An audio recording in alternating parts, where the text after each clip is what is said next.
ప్రభు అయిన యేసుక్రీస్తు నామమునకు మహిమ ఘనత ప్రభావములు చెల్లునుగాక. ప్రియ సహోదరి సహోదరుడా, ఈరోజు ఉదయం లేచావా? బైబిల్ను ధ్యానించావా? ప్రార్థన చేసుకున్నావా? ప్రతి ఒక్కరూ ఉదయం లేచి ప్రార్థన చేసుకోవాలి. ప్రభు వాక్యం సెలవిచ్చుచున్నది కదా, నీవు వేకువజామునే లేచి ప్రభు సన్నిధిని నీళ్లు కుమ్మరించినట్లు నీ హృదయంను కుమ్మరించము అని దేవుడు తన వాక్కు ద్వారా సెలవిచ్చుచున్నాడు. కాబట్టి మనము ప్రతి దినము ఉదయంనే లేవాలి, మోకరించి ప్రార్థన చేయాలి. ఆ తర్వాత బైబిల్ని ధ్యానించాలి. ఆ తర్వాత మన యొక్క పనులు ఏవైతున్నావో అవి చేసుకోవాలి. ఈరోజు వాగ్దానం వీక్షిస్తున్న మీ అందరికీ ప్రభు అయిన యేసుక్రీస్తు నామములో శుభాభివందనములు తెలియజేయుచున్నాను.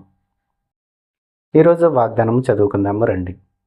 రోమీలకు రాసిన పత్రిక 3వ అధ్యాయము 11వ వచనము. నీతిమంతుడు లేడు, ఒకడునూ లేడు, గ్రహించువాడెవడనూ లేడు, దేవుని వెదుకువాడెవడనూ లేడు, అందరినూ త్రోవ తప్పి ఏకంగా పనికిమాలిన వారైరి, మేలు చేయవాడు లేడు, ఒకడైనను లేడు.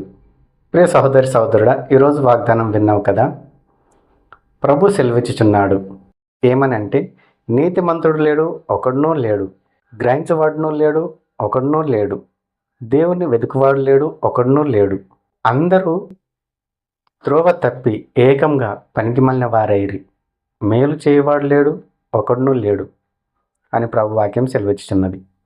ఒకానొకప్పుడు దేవుడు భూమి మీద ఉన్నటువంటి మనుషులను చూసినప్పుడు మనుషులలో ఉన్నటువంటి ఊహ, మనుషులలో ఉన్నటువంటి ఆలోచనలు, తలంపులు, ఊహ అంతయు చెడ్డదిగా కనిపించింది దేవునికి. దేవుడు మనుషులను చేసినందుకు తన హృదయంలో నొచ్చుకున్నాడు. కాబట్టి ఈ భూమి మీద దేవుడు మనుషులను ఎవ్వరు ఉండకుండా పూర్తిగా సంపూర్ణంగా తుడిచివేయాలని చూస్తాడు. అలా చూస్తున్న క్రమంలో నోవాహు కుటుంబంతో సహా నీతిమంతులుగా యథార్థంగా ప్రశాంతంగా జీవిస్తారు. అప్పుడు నోవాహు కుటుంబం చూసినప్పుడు దేవునికి ఎంతగానో సంతోషం కలుగుతుంది. అప్పుడు దేవుడు నోవాహుతో అంటాడు, నువ్వు ఒక ఓడ తయారు చేసి అందులోకి వెళ్ళుము, ఒక్కొక్క జాతి జంతువులను కానీ పక్షులను కానీ అందులోకి తీసుకెళ్ళము, భూమి మీద నరుడు అనేవాడు లేకుండా నేను సంపూర్ణంగా జలప్రలయం రప్పించి మనుషులందరినీ తుడిచివేయబోతున్నాను అని సెలవిచ్చినప్పుడు నోవాహు దేవుడు చెప్పినట్లు చేస్తాడు. ఆ విధంగా దేవుడు భూమి మీద ఉన్నటువంటి మనుషులందరినీ సంపూర్ణంగా తొలగించేస్తాడు, సంపూర్ణంగా తుడిచివేస్తాడు. ఆ కాలంలో ఒక్కడు కూడా నీతిమంతుడు ఉండడు, ఒక్కడు కూడా గ్రహించేవాడు ఉండడు, ఒక్కడు కూడా దేవుని వెతుకువాడు ఉండడు. ప్రతి ఒక్కరూ పాపము చేసి ప్రతి ఒక్కరూ త్రోవ తప్పి ఏకంగా పనికిమాలిన వారైతారు. మేలు చేసేవాడు ఉండడు, ఒక్కడు కూడా ఉండడు. ప్రస్తుతము మనం నివసిస్తున్నటువంటి ఈ కాలంలో కూడా దేవుడు మనల్ని చూసి అంటున్నాడు, నీతిమంతుడు లేడు, ఒకడునూ లేడు, గ్రహించేవాడు లేడు, ఒకడునూ లేడు, దేవుని వెతుకువారు లేరు, ఒకడునూ లేడు. ఇక్కడ దేవుడు నలుగురు వ్యక్తులను చూస్తున్నాడు. ఒకటి, నీతిమంతుడు లేడు, ఒకడునూ లేడు. రెండవది, గ్రహించేవాడు లేడు, ఒకడునూ లేడు. మూడవది, దేవుని వెతుకువాడు లేడు, ఒకడునూ లేడు. నాలుగవది, మేలు చేయవాడు లేడు, ఒకడునూ లేడు. ఈ నలుగురిని దేవుడు చూస్తున్నాడు.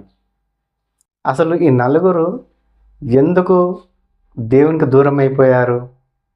దేవుడు చూసినప్పుడు వాళ్ళలో నీతిమంతులు ఎందుకు కనిపించలేదు, వాళ్ళలో గ్రహించే వాళ్ళు ఎందుకు కనిపించలేదు, వాళ్ళు దేవుని వెతుకువారు ఎందుకు కనిపించలేదు, వాళ్ళలో మేలు చేసేవాడు ఒక్కడు కూడా ఎందుకు కనిపించలేదు? ఎందుకు కనిపించలేదంటే ప్రతి ఒక్కరూ తోవ త్రప్పిపోయారు. ప్రతి ఒక్కరూ అందరూ ఏకంగా పనికిమాలిన వారు అయిపోయారు. అలా పనికిమాలిన వారైపోయి జీవిస్తున్నారు. కాబట్టి దేవుడు పైనుండి చూసినప్పుడు ఒక్కడు కూడా నీతిమంతుడు కనిపించలేదు. పోనీ దేవుని వాక్యం విని గ్రహించేవాడు ఎవడైనా ఉన్నాడా అంటే గ్రహించేవాడు కూడా దేవునికి కనిపించలేదు. పోనీ దేవుని వెతికే వాళ్ళు ఉన్నారా అంటే దేవుని వెతికే వాళ్ళు కూడా దేవునికి కనిపించలేదు. పోనీ మేలు చేసేవాడు ఎవడైనా ఉన్నాడా అంటే మేలు చేసేవాడు కూడా ఒకడు కూడా దేవునికి కనిపించలేదు. ప్రతి ఒక్కరు త్రోవ తప్పి ఏకంగా పనికిమాలిన వారైరి అని ప్రభు వాక్యం సెలవిస్తున్నది. ప్రభు ఒకానొక సందర్భంలో అంటాడు కదా, నేను కోడి తన పిల్లల్ని రెక్కల కిందకి పిలిచినట్లు నేను మిమ్మల్ని పిలిచి తిని గాని వారు రానొల్లకపోయిరి, తమకిష్టమైనటువంటి మార్గములకు వైదొలిగిరి అని ప్రభు వాక్యము సెలవిచ్చుచున్నది. దేవుడు మనల్ని ఎంతగానో ప్రేమించాడు. దేవుడు మన కోసము మహిమ రాజ్యమును విడిచి భూమి మీదకి దిగివచ్చాడు. మనం పాపములు మగ్గిపోతున్నప్పుడు ఆయన తన స్వరక్తం ఇచ్చి మనల్ని కొనుక్కున్నాడు. ఎన్నో అద్భుతాలు చేశాడు. ఎంతోమందిని రక్షించాడు, ఎంతోమందిని కాపాడాడు, ఎంతోమందికి ఆహారం పెట్టాడు, ఎంతోమందిని ఓదార్చాడు, సేద తీర్చాడు, హక్కున చేర్చుకున్నాడు. ఆయన మన కోసము సిలువలో రక్తం కార్చి ప్రాణం పెట్టి 3వ దినమున తిరిగి లేచాడు. ఆయన రాజ్యంలో మనం ఉండాలని, ఆయనతో పాటు మనము జీవించాలని ఆయన ఎంతగానో ఆశపడుతున్నాడు. కానీ భూమి మీద మనుషులందరినీ చూసినప్పుడు అందులో నీతిమంతులు కనిపించలేదు, అందులో గ్రహించే వాళ్ళు కనిపించలేదు, అందులో దేవుని వెతికేవారు కనిపించలేదు. మేలు చేసేవాడు ఒకడైనా ఉన్నాడంటే మేలు చేసేవాడు కూడా దేవునికి కనిపించలేదు. కాబట్టి మనల్ని బట్టి ఆయన ఎంతగానో దుఃఖపడుతున్నాడు, మనల్ని బట్టి ఆయన ఎంతగానో చింతిస్తున్నాడు. ప్రతి ఒక్కరు ఈ విషయాన్ని గమనించవలసిందిగా ప్రభువైన యేసుక్రీస్తు నామములో మిమ్మల్ని వేడుకుంటున్నాను. ప్రార్థన చేసుకుందాము. ప్రతి ఒక్కరూ తలలు వంచండి. పరలోకమందున మా తండ్రి యేసయ్య, నీ ఘనమైన నామం వందనాలు నాయనా. ఈరోజు తండ్రి ఈ వాగ్దానంతో మీరు మాతో మాట్లాడినందుకే నీకు వందనాలు నాయనా. అవును తండ్రి, నీతిమంతుడు లేడు, ఒకడునూ లేడు, గ్రహించవాడును ఒకడునూ లేడు, దేవుని వెతుకువారు ఒకడునూ లేడు. ప్రతి ఒక్కరూ నాయన త్రోవ తప్పి ఏకంగా పనికిమాలిన వారైరి అని ప్రభువా నీ వాక్యం సెలవిచ్చుచున్నది. మేలు చేయవాడు లేడు, ఒకడునూ లేడు అని ప్రభువా నీ వాక్యం సెలవిచ్చుచున్నది. యేసయ్యా, మేము అలాగుండకుండా నీతిమంతులుగా జీవించుటకు సహాయం చేయండి. నీ మధురమైన వాక్యము విని గ్రహించుటకు సహాయం చేయండి. ప్రతిరోజు నాయన ఉదయంనే నిన్ను వెతుకుటకు సహాయం చేయండి, నిన్ను కనుగొనుటకు సహాయం చేయండి. కనికరం గల దేవ, ప్రేమ కలిగిన తండ్రి, నీకే వందనములు నాయన. మేలు చేయవాడు ఒకడునూ లేడని ప్రభు అని వాక్యం చెలవిస్తున్నది. మేము మేలు చేసే విధంగా నాయన మమ్మల్ని తీర్చిదిద్దండి. కీడు చేయక మేలు చేయుటకు సాయం చేయండి, అపకారము చేయక ఉపకారం చేయుటకు సాయం చేయండి. మీరే నాయన మమ్మల్ని పనికొచ్చే పాత్రలుగా తీర్చిదిద్దమని వేడుకుంటున్నాము తండ్రి.